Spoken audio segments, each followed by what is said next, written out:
Hello, Nats Kitchen, nagbabalik. Ngayon magluluto naman tayo ng labong paksiw. Pinakulo ang labong, sibuyas, bawang, luya, asin, mantika, suka at ground black pepper.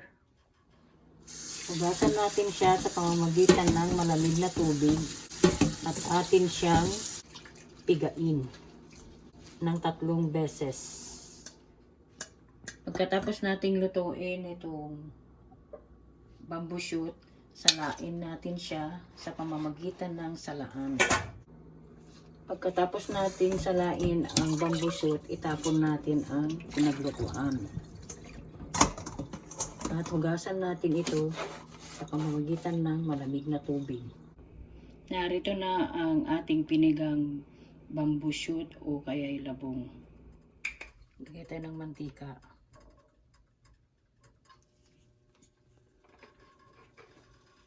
Sunod ang luya.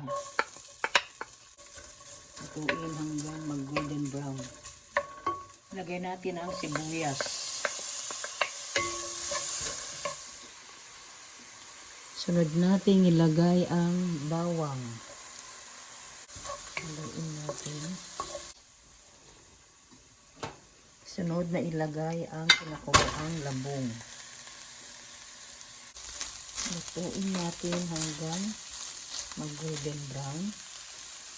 Sunod na natin ilagay ang 1 kutsarang asin.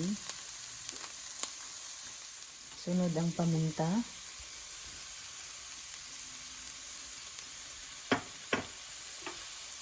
Haluin. Lutuin hanggang mag-golden brown. Idagdag na natin yung 2 kutsarang suka.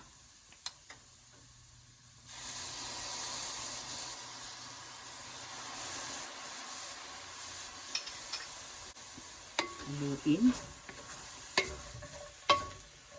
Narito na ang ating labong paksiw. Tikman na natin.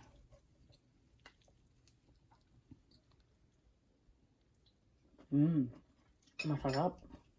Matamtaman ang lasa. Nawa nagustuhan nyo ang recipe na ito. Mga kapatid, lagi nating tatandaan, kung nais nating magtagumpay sa ating mga buhay, hayaan natin ang banal na espiritu ng ating Panginoong Diyos ang siyang manguna sa lahat ng ating isipin, gagawin at babalakin. Like and subscribe. God bless us all.